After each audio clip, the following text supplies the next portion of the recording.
Hello students, मैं अंजलि बयाल स्वागत करती हूँ आपका आईसीटी वर्चुअल क्लासरूम देहरादून से। कैसे हैं आप सब लोग? उम्मीद करती हूँ आप सब लोग अच्छे होंगे और अपनी लाइफ में बहुत बेहतर कुछ कर रहे होंगे। आज हम बात कर रहे हैं क्लास 11th की केमिस्ट्री की, और जैसा कि आप जानते हैं आईयूपीएससी नॉमेनक्लेचर पर हम लोग बात कर रहे थे ऑर्गेनिक केमिस्ट्री के अंतर्गत, तो उसी को आज आगे कंटिन्यू करते हैं। लास्ट सेशन में हमने स्टार्ट किया था नॉमेनक्लेचर ऑफ कॉम्प्लेक्स लोकेंट, ठीक है। कॉम्प्लेक्स लोकेंट जो होते हैं उनका नॉमेनक्लेचर किस प्रकार किया जाता है। पहले कॉम्प्लेक्स लोकेंट का मतलब क्या होता है? ये आपका एक सब्स्टिट्यूएंट होता है बेसिकली, और जिस सब्स्टिट्यूएंट में भी सब्स्टिट्यूएंट जुड़ा होता है, समझ रहे हैं ना। कोई आपका यहाँ पर ये आपका एक पेरेंट चेन है, पेरेंट चेन में आपका कोई सब्स्टिट्यूएंट जुड़ा हुआ है, उस सब्स्टिट्यूएंट के साथ कोई सब्स्टिट्यूएंट जुड़ा होगा तो ओवरऑल उसको एक क्या कहा जाता है? कॉम्प्लेक्स लोकेंट कहा जाता है। और उस कॉम्प्लेक्स लोकेंट के लिए क्या नाम आता है? अगर इस प्रकार से कोई कार्बन जुड़ा हुआ है, ये पहला सब्स्टिट्यूशन हो गया, ठीक है ना। ये आपकी सपोज पेरेंट चेन थी, ये आपकी पेरेंट चेन है सपोज ये कार्बन की, और इस पर कोई सब्स्टिट्यूएंट जुड़ा हुआ है ये, ठीक है ना। इस पे ये सब्स्टिट्यूएंट जुड़ा हुआ है कार्बन, और इस सब्स्टिट्यूएंट पे भी दो सब्स्टिट्यूएंट जुड़े हुए हैं, तो इसको क्या कहा जाता है? कॉमन नेम इसका आइसोप्रोपाइल आएगा, लेकिन इसको कहा जाएगा 1 मिथाइल इथाइल, ठीक है ना, 1 मिथाइल इथाइल। और इस तरह से अगर कोई कॉम्प्लेक्स लोकेंट जुड़ता है तो इसको सेकेंडरी ब्यूटाइल कहा जाता है, या 1 मिथाइल प्रोपाइल, ठीक है। 1 इसको नाम दिया जाएगा, 1 पे आपका क्या है? मिथाइल, और ये प्रोपाइल हो जाएगा, ठीक है। इस तरह से उसको नाम दिया जाएगा। इसके अतिरिक्त अगर ये होगा तो आइसोब्यूटाइल, या 2 पे आपका मिथाइल है, 2 मिथाइल प्रोपाइल इसको कहा जाएगा। ये आपका ये पूरा आइसोपेंटाइल हो गया, और वैसे क्या हो जाएगा? ये आपका 3 मिथाइल ब्यूटाइल, ठीक है ना।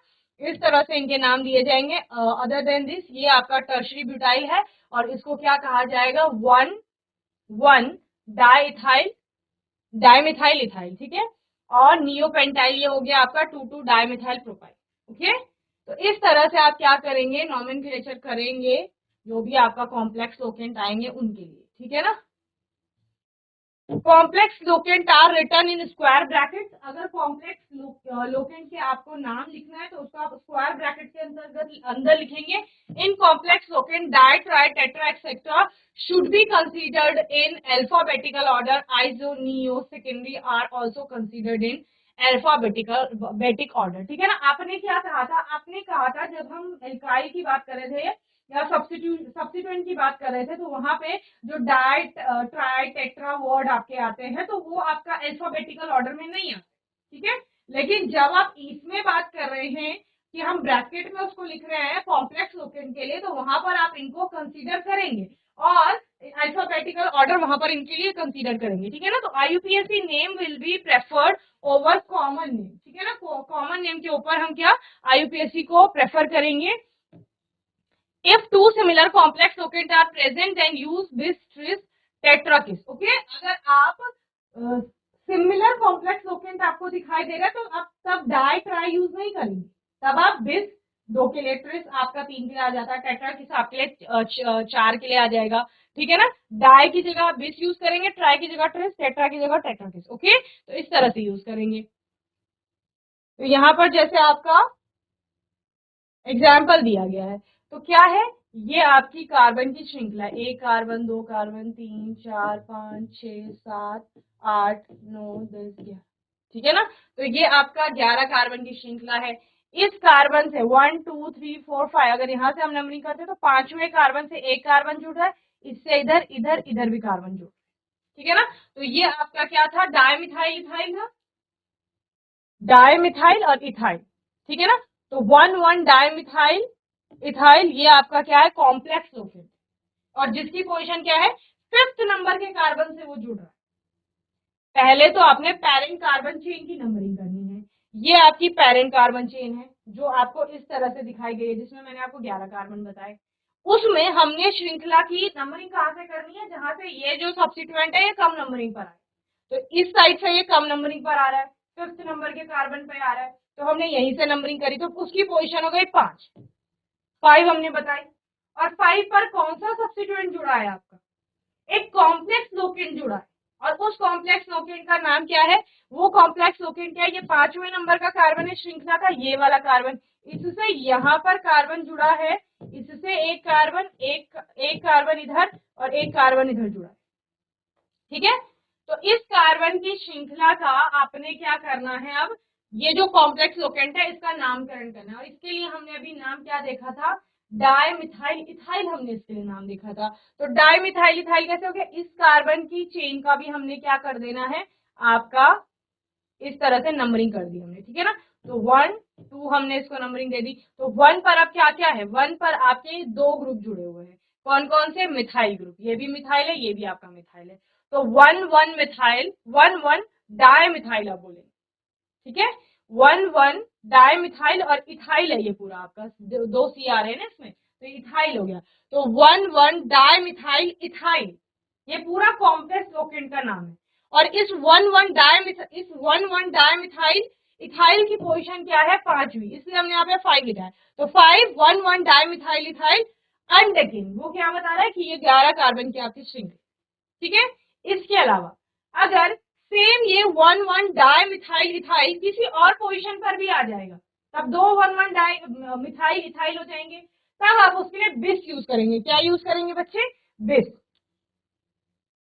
तो ये आपका था, तो यहां पर भी 1 1 डाई मिथाइल आ गया, 1 1 डाई मिथाइल इथाइल आ गया, यहां पर भी दोनों जगह आ गए। तो अब आप इसके लिए क्या यूज करेंगे, बिस। और कौन कौन सी जगह पर आपका 1 1 डाई मिथाइल इथाइल है, तो वो आप नंबरिंग कर देंगे, कार्बन कार्बन कार्बन कार्बन, यहाँ पर भी कार्बन, यहाँ यहाँ यहाँ यहाँ।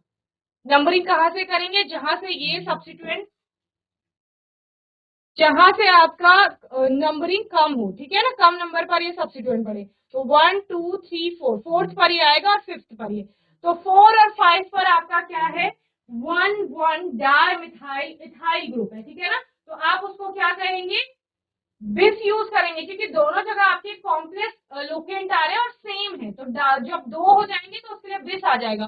तो आपने क्या कहा, 4 5 बिस 1 1 डाई मिथाइल इथाइल नोनेन, क्योंकि यहाँ पर कितने आपके 9 क्या हो रहे हैं, कार्बन की श्रृंखला हो रही है, ठीक है ना।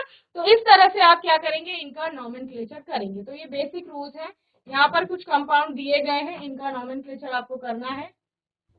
ये आपकी कार्बन की श्रृंखला है, इस कंपाउंड के देखिए,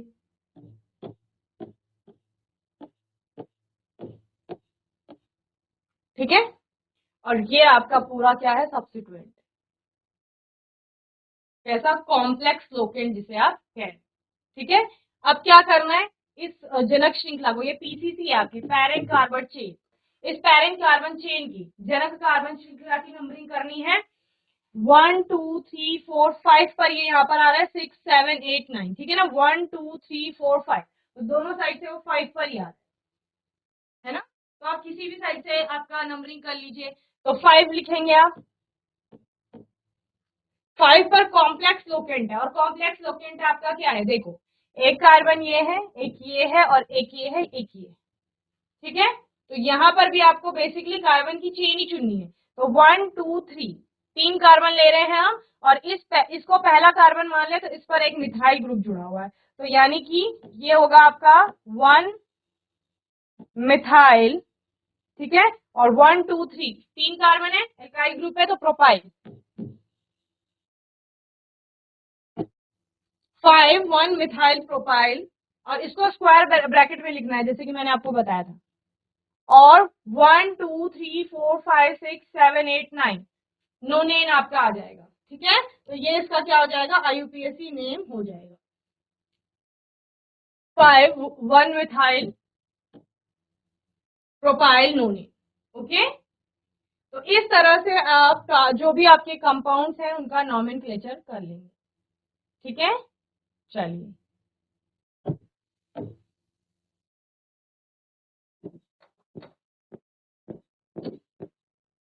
ये श्रृंखला हो जाएगी, ये लोकेंट हो जाएंगे, ठीक है। और अगर हम लोग बात करें सब्स्टिट्यूएंट की, तो ये सब्स्टिट्यूएंट है, ये आपका सब्स्टिट्यूएंट है, ये लोकेंट है, ये बेसिकली आपके।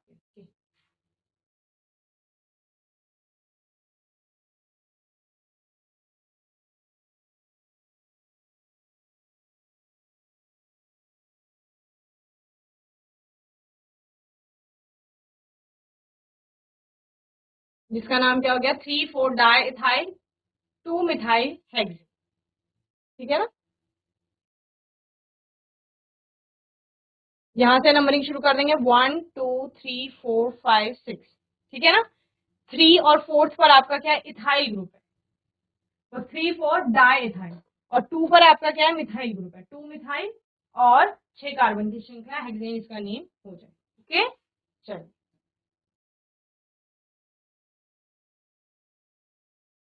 ये है आपका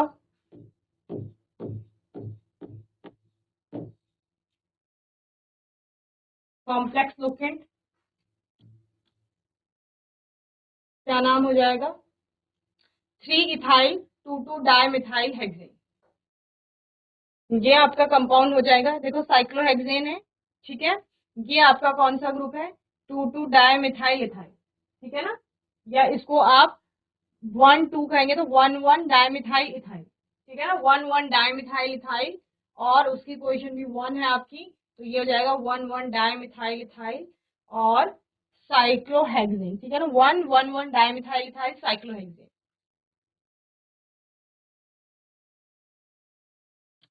देन नेक्स्ट है आपका ये वाला,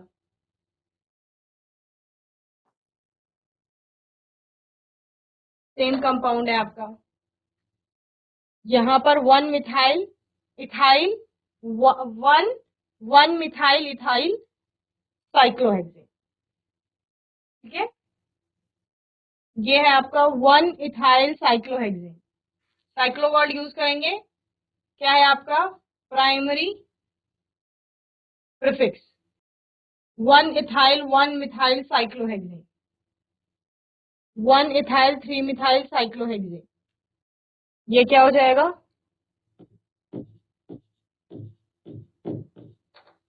1 2 3 प्रोपाइल ग्रुप है, 3 कार्बन और 1 मिथाइल ग्रुप है इसमें 1 नंबर के कार्बन से, तो क्या हो जाएगा 1 1 मिथाइल प्रोपाइल साइक्लोहेक्सेन। ओके, चलिए बाकी 10th 11th 12th 13 14 ये सब होमवर्क में लिखेंगे, करके लिखिए आप। तो इस तरह से हमने यहाँ पर कॉम्प्लेक्स लोकेंट का क्या किया, यहाँ पर नॉमेनक्लेचर किया। Substituent consist of multiple bonds, अगर ऐसे सब्स्टिट्यूएंट आ जाएं जिनमें मल्टीपल बॉन्ड पाए जाते हैं आपके, if substituent having double bond 2 degree prefix secondary prefix alkyl alkenyl, okay, इसको क्या कहा जाएगा, आपका एल्किनाइल कहा जाएगा। जैसे CH डबल बॉन्ड CH2 आपका ये सब्स्टिट्यूएंट के रूप में आ जाएगा, तो इसको इथीनाइल कहा जाएगा। ठीक है ना, या इथीनिल। ओके, जैसे आपका ये वाला पूरा सब्स्टिट्यूएंट में आ गया ग्रुप, तो इसको क्या कहा जाएगा, प्रोप 1 इनाइल। ओके, आइल आपको बेसिकली कहाँ यूज कर रहे थे आप, एल्काइल में, और एल्काइल आपका कहाँ आ रहा था, सब्स्टिट्यूएंट के रूप में आ रहा था। ठीक है ना, तो वही आपको यहाँ पर देखना है, जैसे ये है तो ये आपका क्या हो गया, प्रोप 2 इनाइल हो गया। Okay,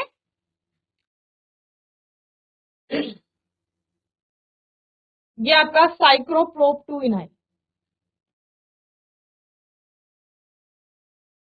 साइक्लोब्यूट 1 इनाइल, 4 इथिनाइल hepta 1 6 die. एक substituent having triple bond 2 degree prefix alkyne Nile, अगर 2 डिग्री प्रीफिक्स में आपका क्या आ रहा है, सब्स्टिट्यूएंट के रूप में ट्रिपल बॉन्ड आ रहा है, तो उसके लिए आप 2 डिग्री प्रीफिक्स में यानी सेकेंडरी प्रीफिक्स में क्या यूज करेंगे, एल्किनाइल या एल्काइनाइल जिसे बोल रहे हो। ठीक है, एल्काइन आपको क्या बता रहा है कि वो ट्रिपल बॉन्ड है उस सब्स्टिट्यूएंट में। ओके,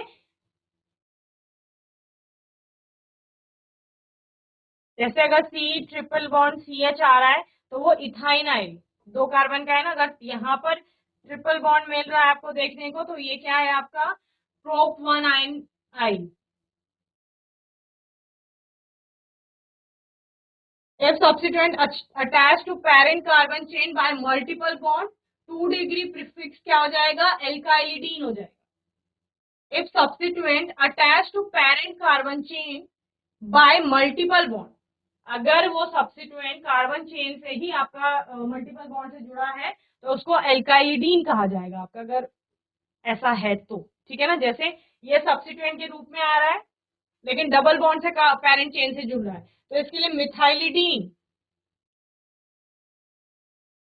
अगर ऐसा आ रहा है कुछ, यानी कि यहाँ पर कार्बन चेन होगी और ये सब्स्टिट्यूएंट में, तो इथाइलिडीन, ये प्रोपाइलिडीन, ये साइक्लोप्रोपाइलिडीन, ये साइक्लोब्यूटाइलिडीन, इस तरह से आएगा। एग्जाम्पल देखो इसका, इस तरह से आपका ये सब्स्टिट्यूएंट में आ रहा है, लेकिन डबल बॉन्ड से जुड़ रहा है पैरेंट कार्बन चेन में। सब्स्टिट्यूएंट में तो आपने पहले भी देखा है ना, सब्स्टिट्यूएंट में तो आपने बहुत सारे, अगर इसकी जगह CH3 आता तो डायरेक्ट मिथाइल यूज करते हैं ना, लेकिन अगर मिथाइलिन या मिथाइलिडीन यूज कर रहे हो आप लोग, दैट मीन्स कि वो एक कार्बन क्या है, डबल बॉन्ड से जुड़ रहा है वहां पर, ये पेरेंट कार्बन चेन से। ठीक है।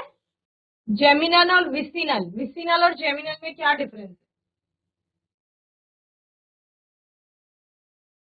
जेमिनल कार्बन आपका बेसिकली वो कार्बन है जिससे आपके दो सेम ग्रुप जुड़ रहे हैं, और विसिनल वो है कि निकटवर्ती आपके दो कार्बन एटम्स पे दो फंक्शनल ग्रुप जुड़ रहे हैं।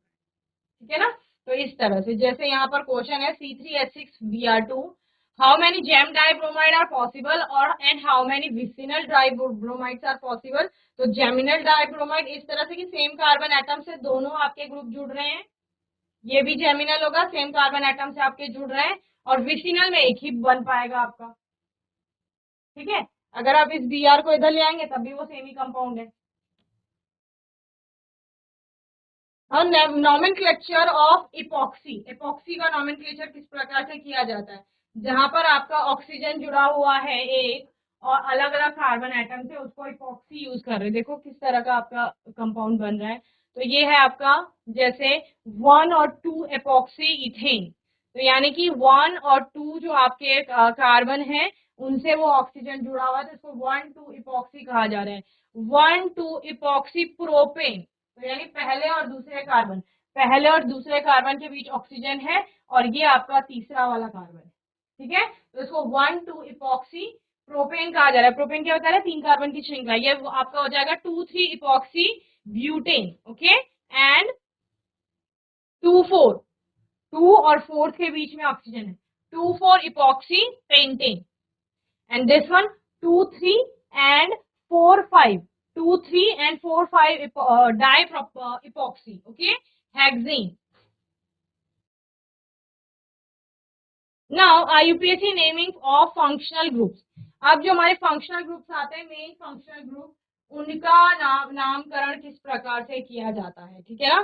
तो IUPAC naming of functional group, functional group में आपका कार्बोक्सिलिक एसिड है, सल्फोनिक एसिड है, acid anhydride, ester. Nomenclature for of carboxylic acid, carboxylic अम्लों का नामकरण।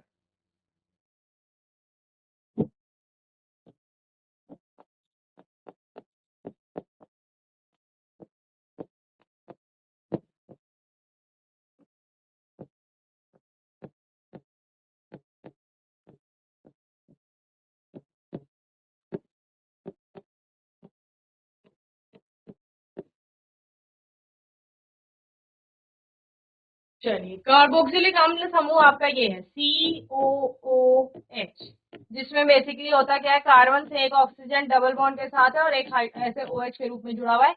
यहाँ से ये कार्बन किसी कार्बन चेन से, यानी एल्काइल समूह से या किसी भी चेन से आपका जुड़ रहा है। ठीक है ना। इस तरह से ये दिख रहा है आपको। अब होगा क्या, यहाँ पर सेकेंडरी प्रीफिक्स आप इसके लिए ओइक एसिड यूज करते हैं। सेकेंडरी प्रीफिक्स में आपके फंक्शनल ग्रुप जाते हैं और उसमें क्या लिखते हैं आप लोग, ओइक अम्ल या ओइक एसिड आप सफिक्स यूज करेंगे। ठीक है ना। जैसे ये यहाँ पर है तो ये COH ग्रुप है। ठीक है।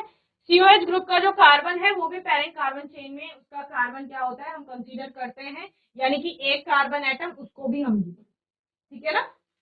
तो जैसे यहाँ पर एक ही कार्बन है, इसका मतलब तो एक कार्बन के लिए मिथ यूज आता है, तो क्या हो जाएगा, मिथ। ठीक है। अब क्योंकि यहाँ पर कोई भी आपका मल्टीपल बॉन्ड है, तो मिथेन और 1 ओइक एसिड या मिथेनोइक एसिड आप इसको कहते हैं, या एक ही कार्बन है क्योंकि तो 1 लिखने की आवश्यकता है ही नहीं, मिथेनोइक एसिड आपका ये हो जाएगा। ठीक है।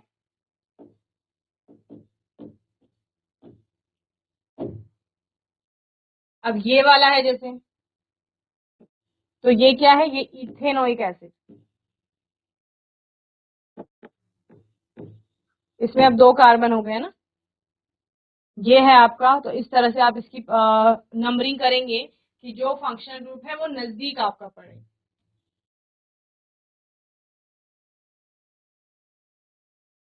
तो वन इसी को आपने 1 नंबर दे दिया, 2 3 4, ठीक है। तो 2 पर आपका क्या आ रहा है, डबल बॉन्ड आ रहा है, ठीक है। और 2 पर ही आपका क्या आ रहा है, ये मिथाइल ग्रुप आ रहा है।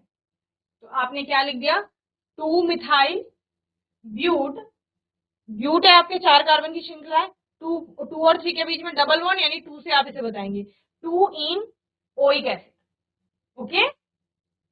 ये आपका एक फंक्शन, एक कंपाउंड है।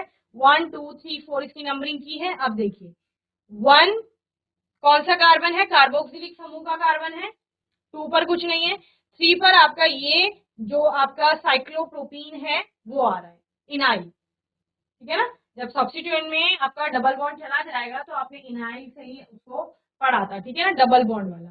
तो क्योंकि ये साइक्लोप्रोपीन है और साइक्लो आपका फंक्शनल ग्रुप है, जो आप ये बोल रहे हैं सब्स्टिट्यूएंट बोल रहे हैं, ये साइक्लो वाला है, ठीक है ना। और इसके लिए आपने क्या यूज किया था, साइक्लोप्रोपीनाइल, ओके। तो वही आप लिखेंगे और उसकी पोजीशन क्या है, थर्ड। तो 3 साइक्लोप्रोप 2 इनाइल, 2 इनाइल आपको क्या बता रहा है कि जो ये दूसरा कार्बन आप इसे मान रहे हो, पहला ये होगा, दूसरा तीसरा, तो दूसरा और तीसरे के बीच में वो डबल बॉन्ड आ रहा है। तो 2 इन आइल ये आपका क्या है, कॉम्प्लेक्स लोकेंट है। एंड ब्यूटेनोइक एसिड ये आपका क्या है, जो पेरेंट कार्बन चेन है वो बता रहा है, ठीक है। चलिए इनको नोट करेंगे जल्दी से। चलिए ये कुछ और कंपाउंड है, इनके भी नाम नोट कर लीजिए। देखो प्रेफरेंस आपने प्रायोरिटी लिस्ट जो आपकी थी, या डबल बॉन्ड ट्रिपल बॉन्ड के ऊपर आपको फंक्शनल ग्रुप्स को प्रायोरिटी देनी होती है। तो नंबरिंग आप उस एंड से शुरू करते हैं जहां से आपका फंक्शनल ग्रुप नजदीक पड़ रहा हो।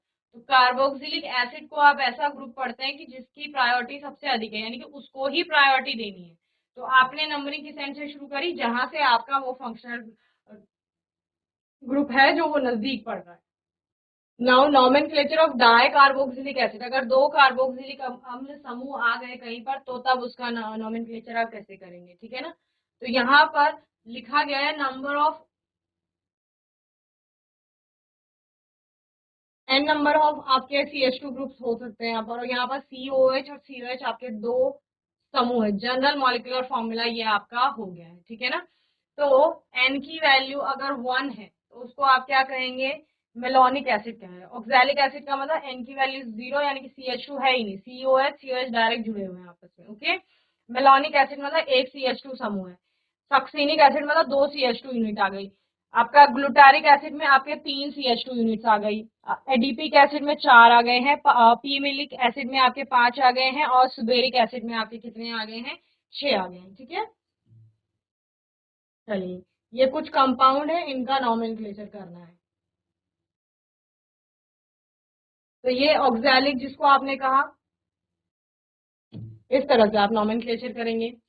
1 2 दो ही कार्बन है तो इथा आएगा, दोनों कार्बन सिंगली बॉन्डेड है, इथेन। और क्योंकि दोनों आपके कौन से कार्बन है, ओइक एसिड वाले, यानी कि कार्बोक्सिलिक समूह के हैं, तो आप डाई वर्ड यूज करेंगे, ethane 1 2 die oic acid, okay. तो ये ऑक्सैलिक एसिड का क्या हो गया, IUPAC नेम हो गया। अब यहाँ पर दूसरा कंपाउंड क्या है कि एक कार्बोक्सिलिक समूह ये है, एक कार्बोक्सिलिक समूह ये है, उसके बीच में 2 CH2 ग्रुप। अब नंबरिंग आप किसी भी एंड से शुरू कर लो, दोनों साइड से आपके क्या है, कार्बोक्सिलिक समूह है। तो आपने इस साइड से 1 2 3 4 4 आपके कार्बन हो गए। तो 4 कार्बन के लिए आपका नाम आता है ब्यूट, चारों carbon singly bonded butane. One जो पहला कार्बन है वो कार्बोक्सिलिक समूह का है, फोर्थ कार्बन भी कार्बोक्सिलिक समूह का है, तो 1 4 डाइओइक एसिड, ये सक्सीनिक एसिड का क्या हो जाएगा, IUPAC नेम हो जाएगा। क्लियर है। देन एक और आपके पास है जहां पर 3 CH2 यूनिट आ गई हैं, और पहला और पांचवा जो कार्बन है इसमें वो कार्बोक्सिलिक समूह का है, तो इसका इसका नाम क्या हो जाएगा, पेंटेन 1 5 डाइओइक एसिड। क्लियर है। तो ये ग्लूटारिक एसिड का आपका IUPAC नेम होगा, ठीक है। इसके अतिरिक्त फिमेलिक एसिड जो है वो है हेप्टेन 1 7 डाइओइक एसिड। एक और आपके पास कंपाउंड है सुबेरिक एसिड, ऑक्टेन 1 8 डाइओइक एसिड, ठीक है ना। इस तरह से आप इनका क्या कर लेंगे, नॉमेनक्लेचर कर लेंगे। और ये आपके लिए नॉमेनक्लेचर ऑफ सल्फोनिक एसिड, इसको लिख लीजिए, होमवर्क में कर लेंगे। इनके लिए आप सल्फोनिक एसिड ग्रुप ही यूज करते हैं ना, बस रूल्स आपके वही हो जाएंगे। अब आप कोई भी नहीं, सल्फोनिक ग्रुप यूज करेंगे। सल्फोनिक क्यों? क्योंकि एस आ गया है ना वहां पर। चलिए, तो आज के सेशन में हमने नॉमेनक्लेचर को और थोड़ा और अच्छे से पढ़ा और स्टार्ट किया फंक्शनल ग्रुप का नॉमेनक्लेचर किस प्रकार किया जाता है, जिसमें आपने कार्बोक्सिलिक समूह को देखा और सल्फोनिक एसिड पर हम लोगों ने बात की। इसको आप लोग घर से पढ़ के आएंगे और कुछ फंक्शनल ग्रुप का नॉमेनक्लेचर सीख कर आएंगे।